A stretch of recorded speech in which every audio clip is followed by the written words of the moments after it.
Hey you guys, I am coming up on just about 3 weeks since my full arch, um, double, double arch dental implant surgery, where I had all of my teeth removed and had implants placed. And it's been about a week and a half since I did a check-in. Um, so I wanted to do another check-in. I'm doing really good. Today was actually a really good day as far as like discomfort.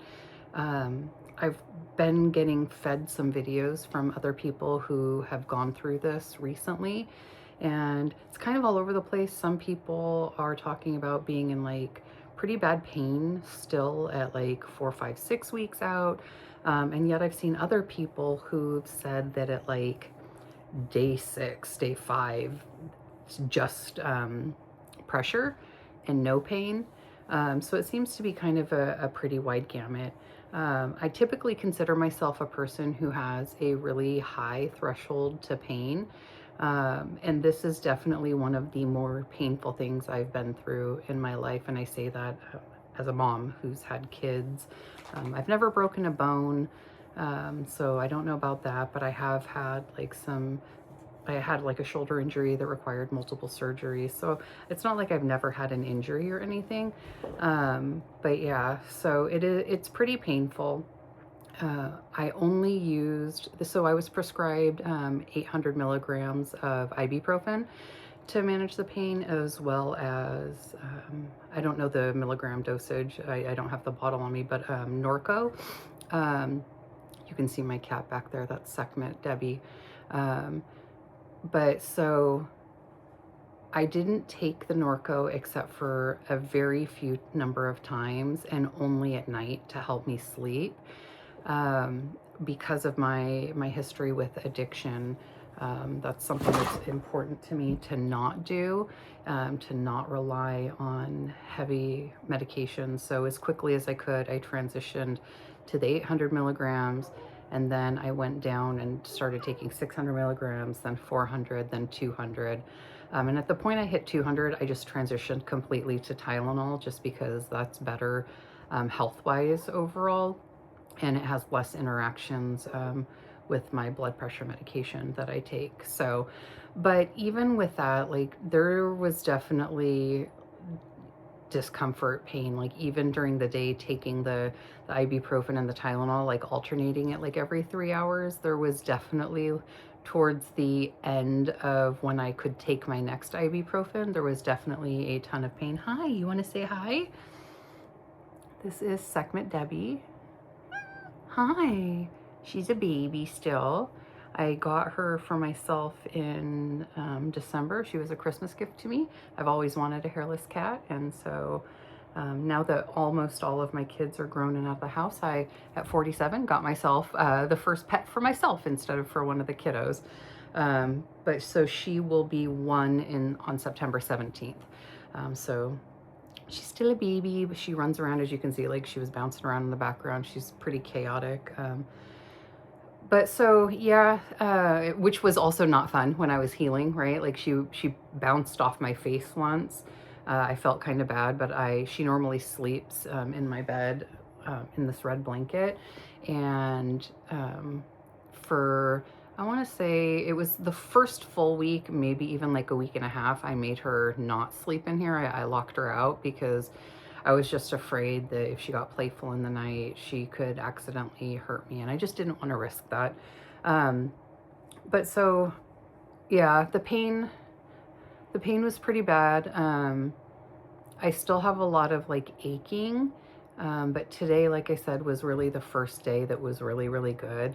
I went back to the office today. I had a couple of the stitches that were holding my gums down still that were too tight for them to remove when I went back at a week after. And they were super, super loose. When I brushed my teeth, they would catch and snag and pull, and that actually really hurt. It wasn't excruciating or anything, but it wasn't comfortable. I didn't enjoy it. Plus, they were like poking the inside of my lips still. So I'd actually taken and flipped them around on the underside because they were so loose I could like wiggle them. But I found myself playing with them a lot, which was also uncomfortable. So I finally called today, or I called on Monday and I went back today and had the last few of those cut out. I can still feel some stitches like on the underside of the top on the inside, and then on the bottom in the very back, like behind the molars on each side, I can feel some stitches. They're supposed to dissolve eventually and come out, but I can still feel those, but they don't move. They don't like catch when I'm brushing my teeth or anything, so they don't really bother me. They're just kind of there. But so once I got the stitches out, like the whole rest of the day today, the top I've had like no pain, no discomfort, I would say. And then on the bottom, I think it's just because maybe the bottom is so much bigger than the top. The top, these are my real gums. So that's like why the stitches were pulling down, because I don't have, my implants are just teeth on the top. And on the bottom, they're the gums and the teeth. So it's bigger on the bottom. It takes up more room because the gums are there and it goes around the gums, whereas the top just kind of goes up into my gums. So I think because the top is smaller, maybe, it's not as painful. They also ended up doing 6 implants on the top and then 4 on the bottom. So that was in like a decision that they made while I was under, actually. I didn't know he was doing that until the end of the surgery. I also haven't really talked about the surgery itself a whole lot. So I went in, it was very cold. I brought a burrito blanket and made myself a little, or tortilla blanket, I made myself a little burrito during the surgery. They had a little bit of a hard time getting my IV in. Because of the way the room was situated. She tried to get it into the back of my right hand, couldn't get a good vein there, went for the inside of my right elbow, was digging around there, ended up with a pretty decent little bruise that lasted like a week on the inside of my right elbow. And when she was digging around, I said, you know, I know it's not convenient, but I have a vein that like pops out on the left side inside my elbow. So she came over and looked at that and she was like, oh yeah, I should have just started there. I could see that from the moon. So she went ahead and did that vein, got me hooked up. And then when they were ready, started the sedation. It's like a twilight sleep. You're not under general. But I fell asleep and I don't remember anything for about the first half of the surgery. Like when I woke up, my teeth were already all out and they were just placing the implants. So I was awake for half of it though, like coherently awake. I was just sitting there like wiggling my feet back and forth because I was like, what do I do? It was really weird. I could hear obviously everything going on. I could feel pressure. It wasn't painful, but I could definitely feel pressure. And then I laid there for the longest time. They unhooked me from the sedation completely. And I just laid there for the longest time waiting for them. They 3D print your temps, or that's what the office that I went to does, is they 3D print your temps. So I sat there for quite a while waiting for my temps to be printed. They brought them in, set them on the tray.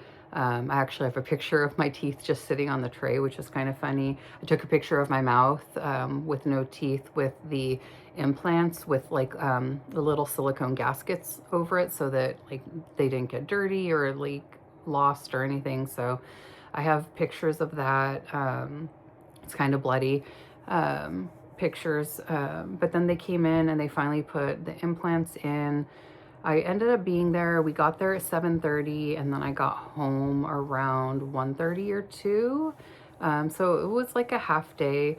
But the surgery itself was only 2 hours. The rest of the time it was literally just like me sitting there, them having to do scans, take photos, then put the implants in, take more scans, more photos, make sure everything was looking good. And once the implants were in, do the stitches around. Since I didn't have the gum on the implants at the top, they stitched it down so that it more naturally like fills in. They're still pretty swollen, but like see like my gums come down in between the teeth more naturally looking now. And I'm pretty happy. I think that I don't really smile. I'm not a gummy smiler. Like that's just my normal smile. And I feel like they look like my teeth did before. Like I said in an earlier video, like my top teeth were pretty okay. I was starting to have problems on the top. It was the bottom that was really, really bad. I almost wish that I would have taken like a before photo, but I was so self-conscious. Like I even noticed in a photo that I used and posted on my social media, I was smiling and you could see that I was missing, I had lost this tooth, or it was a crown, but the week that I went in for my initial consultation, it was like 3 days before my consult. I was brushing and flossing, and I went up and flossed, and when I pulled down, the crown popped off, and there was just like a little nub underneath. And then like 3 days later, I think I was eating tacos or something, and the nub like literally fell out too. So I took a photo at one point, and I was smiling, and you could see I was missing that tooth. And there's several like videos and photos where you can see how many teeth I was missing on the bottom. Um, in total, in full transparency, I think I had like 7 teeth left on the bottom when I had the surgery done, like 7 remaining actual teeth, 2 of which were a, a double crown. And then I was missing some, and then I had my front teeth on the bottom, and then I was missing all the teeth back here on this side. And then on the top, I just had that one that was a problem. And then I'd had my wisdom teeth taken out when I was like 16 or 17, so those weren't back there anymore. But so, yeah, the pain, like I said, it was pretty bad. Discomfort, like swelling. I've shared a lot of videos and photos of that first week, the healing. I was really lucky with the bruising. I've seen some really bad bruising from people, like up around their eyes, down their necks, into their chest. I only ever had a little bit of bruising on either side right here. And it wasn't that bad. Like it never got horrible. And then it faded really fast. I think because I was using the arnica, I was using an arnica spray, gel, mouthwash, and then I ended up buying some arnica gel even for the outside. I used the internal mouth, like the wash, the gel, the spray. I used that for 10 days. And then the outside gel, I only used maybe for 3 or 4 days. It actually says it helps with pain and swelling too. So maybe I still should, because I am still pretty swollen, especially on the bottom, and then my gums on the top. I do brush with a super ultra soft toothbrush. It's by the brand Guru Nanda. It's like a buttery soft toothbrush. And even with that, in being super gentle, I've made my gums bleed on the top twice now when I've been brushing. But I'm just brushing like normal, using mouthwash like normal. I do saltwater rinses after every time I eat or drink anything other than water. And then I also right now have a syringe. So when I do my saltwater rinses, I also do a saltwater syringe along the gum lines, around the back, around the bottom, like the inside of my lips, just to make sure it's really clean. And then starting Saturday morning or Saturday night, whatever, Saturday this week, I can actually start with a water pick on the lowest setting. So my water pick that I've had only has 1 setting, and it was really hard when I was testing it the other day, and it made me a little nervous. So I actually went on Amazon and I bought 2 different ones. There's one that has 5 settings and like 3 or 4 different attachments to be able to change the way the water is hitting. So I think I'm going to try that one first and hope that that one works, and then return the other one. But I'm a little nervous because, like I said, when I just was shooting it at my hand, I was like, wow, that's really hard. That, considering how sore everything still feels, it's a little scary to like think about doing that. But I have a few more days since that's not till Saturday. What else should I tell you guys about?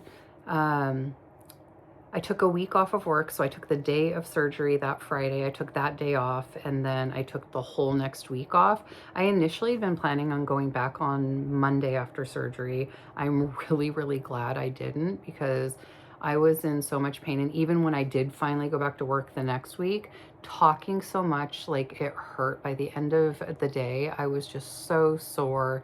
I've gotten a little bit better about talking. I can still hear it now, like I slur and there's like some slushing sounds. I don't know how to describe it, but I would have been super self-conscious. So I'm really glad I ended up taking a week off. I'm really blessed that my employer offers open PTO, or they used to call it unlimited, but it's not really unlimited. They just call it open now. And I hadn't taken any time off this year at all. And I haven't taken any time off this fiscal year. So since October, I hadn't taken any time off. So I was like, I'm just going to take a week because I don't have any plans to go anywhere this year. I had been going on vacations like once or twice a year the last couple of years. And this year I don't have anything planned. A lot of that is because financially, like things are just really tough right now. And then of course with this whole thing, financially puts me in even a worse position. So I don't have any plans to go anywhere. So I figured I'll just use my PTO to veg around the house and heal. And I'm really, really glad I did. Um, Gosh, I don't know what else to tell you guys about. I have some photos. I'm not a video editor. I am not a YouTuber by any stretch of the imagination. So this is all still new to me. I'll try to figure out how to insert some pictures that I haven't posted yet because I've just been super self-conscious, like the one of me with no teeth, the one with the teeth on the counter. Like I said, a couple of them do have some blood in them, so I'm not sure how YouTube is about that. Maybe I'll do, I mean, it's not like I'm getting monetized on this or anything. So maybe it's not a big deal, but I'll try to figure a way to put them in so you guys can see them. I just don't want to get in trouble or like have them like taken down. I don't know how YouTube is as a platform for stuff like that. I do know that there's other like surgery videos on here, so I think it'll be okay to post what I have, but I'll try to figure out how to do that. I'll tell you, I'll do a whole video about this. I think one of the best things, I got my mom, like put me together a little goodie basket. So I carry this basket with me everywhere, even still today, 3 weeks out.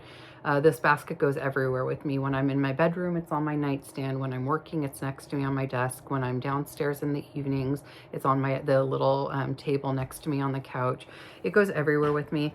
It has Tylenol in it. I'm not taking it anymore. I haven't taken Tylenol probably since Friday last week. So, you know, today's Wednesday evening. It's been almost a week since I've taken any Tylenol. So it has that in there. It has Boom Boom Stick because I've had some congestion. Chapstick, lots of different chapstick options. A face mask still, even though I'm not using it anymore because I had some cold sensitivity. I did post a short about that. Oh, here's the spray. I still have the spray in here, the Stella Life Vega Oral Care spray. It's pain and swelling relief, promotes healing, reduces bruising, but it's got arnica in it is the biggest thing. It also has echinacea and some other stuff in it that's supposed to be antiseptic and anti-bruising and anti-swelling and just like overall soothing. I could probably actually still use that. I just haven't. But so this basket has been amazing. It has literally been by my side for the last 3 weeks. It's like my whoopee basket. I don't know. But of all of the things that I had gotten to prepare for this, or that I needed to get after the fact, the basket itself has been the best thing because I can just throw everything in it. I can throw my AirPods case in it. I can throw my phone case in it, my water bottle. When at night I bring my son up a cup of milk. I put his cup of milk in it even, so it allows me to be able to move around more freely and carry stuff. It also has I have a daily pill container I take one blood pressure medication in the morning and then I take a half of a different one at night. So I keep that in there every day for the day. But the basket itself has just been amazing. So definitely I would say if you're gonna have this done or any sort of surgery and anything really, like having like your care basket has been amazing. Like I said, I've had other surgeries before. I've had 3 cesarean sections with my kids. I had 4 shoulder surgeries over the course of like 18 months before finally giving up, and it is just what it is now. But I've never had like a care basket post-op, and definitely it has been a huge convenience. I've really enjoyed it. So that's what I'm going to advocate for. Get yourself a care basket if you're going to be like injured or post-op or anything like that. I can't really think of anything else. I've been mumbling at you guys for almost 20 minutes now. Gosh, I think this is my longest video by like double. But yeah, I just wanted to come on here and just be like really real with you guys, and give you guys a little bit more info about where I am today, where I've been, kind of how it's been going. I'm not fully back to working out. I am working out 5 days a week now, but it's still very, very, very, very, very, very low key. Like the highest I've seen my heart rate get up to, I think, was 133. And normally I get my heart rate up in like the 150, 160s when I'm doing like my spin bike. I have a spin bike in the garage, and I do like hill climbs and like ladders and things like that. And I get my heart rate up really high. I have a weight bench. And I'm not doing anything like that right now. So what I've been doing is I walk my son to school, but it's really, really close. It's like literally down the street around the corner. It's like a 5-minute walk. So when I walk him to school in the morning, I also go on a walk. I started with just going around the block, so it was like a half a mile. And then I went around the block and then out a little bit to the main street and back in, and that got me up to like 0.75 of a mile. And now I can easily do a full mile at a comfortable pace, get my heart rate up to like 120-ish. So I've been doing that every day, doing about either exactly a mile or just over a mile, just kind of depending on how I'm feeling or how quickly I need to get back to work, because I only have a half an hour blocked to drop off my son in the mornings. I work from home, which has also been a blessing. But so I go on just a really quick walk, and then in the evenings I do these walking workouts from Walk at Home. I have a online friend, Clint, on TikTok, who is on his GLP-1 journey, and he has been sharing videos about these walk at home workouts that he did. So when I was preparing to be, post-op and feeling like I still needed some sort of movement, I can't just sit on my tuchus all day and all night. Like that actually causes me back pain to just like not move. So I know I need to get up and move. So I reached out to him and was like, hey, what are those workouts that you do? Like, where do you find them? So he shared that with me. So I've been doing those. I started with some really low impact ones. That were like just like heart healthy, like get yourself moving, like beginner ones. Now I'm up to doing some with bands, so doing some resistance movements in there as well. But again, my heart rate hasn't gotten even above like the one or low 130s. And I haven't lifted any weights. I have some really low weight dumbbells. Like I have a 1 pound that's actually my son's, and then I have a 3.5 pound that goes with my bike, and then I have a 5 pound, and then I have my progressive dumbbells that are like my heavy lifting dumbbells that go 8 to 40 pounds. But I haven't lifted anything like that yet. I have to be careful. They said you have to be careful anything that like increases like the blood, or like the pulsing, or the pressure on the healing area. So I haven't done any of that. The resistance bands are the most that I've done so far. Just really trying to take it easy, listen to my body, get the movement that I need to get so that I can feel good about myself, but also like mind the doctor and not put any additional stress on my body or my healing. I want to heal well, so that's my priority right now.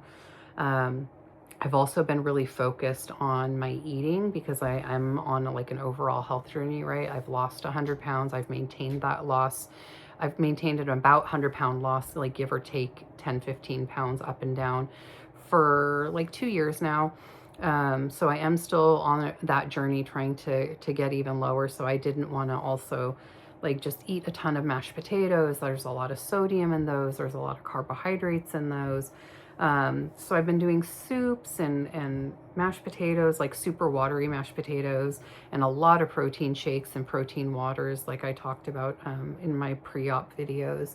But I was noticing like I was getting really puffy because of the sodium, and I wasn't feeling right because of how high my sodium intake was getting. I was getting like above 2,300. There was one day I think I hit 3,000 milligrams of sodium, which is way, way too high for me. So I did a short about this. I don't think I've posted it yet, but I've started boiling chicken and then using an immersion blender thing and like making baby food basically. And then I either eat that by itself with some I don't just eat it like plain, I put seasoning in it, or I'll add it to like 1 serving of the mashed potatoes, or I'll add it to 1 serving of the soup. So instead of, because I had been eating like 2 servings of mashed potatoes or 2 servings of soup because that's all I was eating. And I was trying to keep my calories up, and you know, I was watching my macros and everything. So this has really helped me. Doing the blending up the chicken has really helped me be able to hit my protein goals, because that's really important for healing. So I've been trying to hit at least 100 grams of protein every day, but my goal is to get closer to like the 120 mark, and doing the blended chicken has really, really helped with that. And I just do chicken breast tenders, boneless, skinless chicken breast tenders. They're more like manageable for like single meals. There was one day that I did like several of them, and then ended up jarring single servings as well. And that ended up feeding me for 2 full days, which was awesome. I just had to like plop it in a pan, warm it up, then put it in my mug and drink it basically. Um, but so that's been super, super helpful. Um, I don't know what else to say. um, I'm really happy that I did this. I've already found that I'm more confident. Like, I don't feel super self-conscious when I'm talking, or having to like be constantly looking at myself in the camera at work, because when I'm at work, every meeting I'm in, my camera is on. And I had my camera like up into the side to try to not be able to see when I was talking, or I would try to talk with my mouth like more closed, or like my hand over my mouth. And I've definitely, even though that's been like a habit really, I've found myself being more comfortable doing that, or like laughing, because I would always cover my mouth when I would laugh, or try to like look down when I laughed. So I've definitely found myself being more comfortable and confident in that, or even just like out. I don't go out in public a whole lot, but like when I do, like feeling more confident, like smiling. So I'm definitely, definitely happy. The pain has definitely been worth it. The comfort has definitely been worth it. Um, I go back on May 27th at this point for another check, and then depending on how I'm doing that day, they will potentially do my scans for my finals. It just kind of depends on how things are going as of that date. I ended up taking the whole day off from work just to be safe, because things at that office, they do tend to take a while. Um, so I don't want to be stressed about like having to get back for a meeting or anything. So I just went ahead and planned on taking that day off, so I don't have to stress about it. I have also, oh, I forgot to mention when I was eating, I feel like I'm all over the place, you guys, I'm sorry. But when I have gotten myself some treats a couple times, I've gotten coffee out a couple of times now. There was one night that I got a milkshake for dinner, because I was just like, it was a stressful day. There was a lot of stuff going on. I just wanted like, I don't know, comfort food. So I got myself a small chocolate, or a regular sized chocolate milkshake from Jack in the Box for dinner one day. Stayed within my macros for the most part. Like, my fat was a little bit higher and my carbs were a little bit higher. But I still made sure that I got my protein in that day. And I still maintained under 1,400 calories that day, which was good, because I did work out. So I was still in, I think I was in like a 66 calorie deficit. So not much of a deficit that day, but still a deficit. Um, Most days I hit around 1,200 calories. There was one day that I really struggled to hit 1,000, and that was like, I felt it. Like, I felt not well. I felt like sluggish and tired, but I've been really struggling with like the slop consistency. The shakes I have no problem with. The protein waters I have no problem with. Um, but then I end up with a lot of protein and not a lot of carbs or fat. So I've added avocado oil to a couple of things when I've been making my shakes. I froze some of my protein shakes and used my Ninja Creamy and turned them into ice cream. I put some cottage cheese in them so that they were even higher in protein. That was really yummy. But yeah, it honestly, I thought it was going to be really hard to be on a liquid diet, and it's not. The hard thing is like the more slop-like consistency of like the blended chicken, or the yogurt. When I mix protein powder into it, it can get kind of like a gloopy consistency. The mashed potatoes, when I don't water them down a lot, and like I've stopped watering them down so that they're soupy. Now I can like spoon eat them. And even those, like, I think it's just because I've had it so much, I'm like over it maybe. And so it's like a mental thing. But yeah, so I'm going to go ahead and end it here, because I'm at like a half an hour, and that is a really long YouTube video. Watch it at 2x speed or something. I don't know. I don't talk that fast. So 2x speed would probably be fine. But so thank you guys for watching. Thank you for following along with my journey. I'm excited to be sharing. I'm starting to feel a little bit more comfortable with my sharing. Um, so yeah, thank you guys. Like, subscribe, all that good stuff if you want to be here for more. Thank you. So as promised, I wanted to include some pictures. So there's my teeth. Coming up is the kind of bloody one. This is me with no teeth, just the implants in. And then with my teeth, there's still a little bit of blood in there, but it's not horrible. And then giving a post-implant smile there for the camera. Coming up, you can see some dried blood on my gum line there. A little bit more on this next one. Just kind of see it progressing day after day. Here's some of the bruising on the outside of my chin. You can see that it's not horrible. And then just some more photos of the bruising that I experienced throughout my healing process. But like I said, it wasn't horrible. So I just wanted to include it in case you hadn't seen it on any of my other social medias. I just wanted to include it here so everybody could see it.